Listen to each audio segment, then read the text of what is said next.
പരിശോധന നടത്താനാണ് പോലീസിന്റെ തീരുമാനം. അർച്ചന രവീന്ദ്രൻ നൽകും വിവരങ്ങൾ. അർച്ചന, പോലീസ് എന്താണ് ഇക്കാര്യത്തിൽ പറയുന്നത്?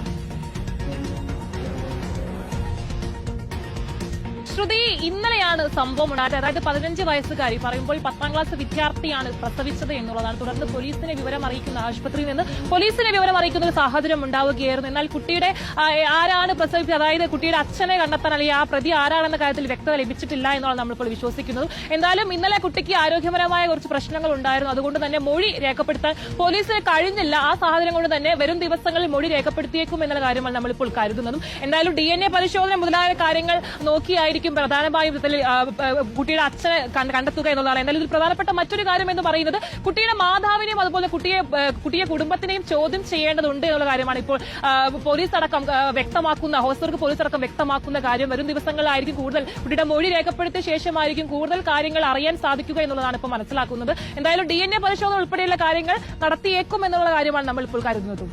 ശ്രുതി, ശരി. അർച്ചന രവീന്ദ്രനാണ് വിവരങ്ങൾ നൽകിയത്. കാസർഗോഡ് കാഞ്ഞങ്ങാടാണ് 10ാം ക്ലാസ്സുകാരി പ്രസവിച്ചത്.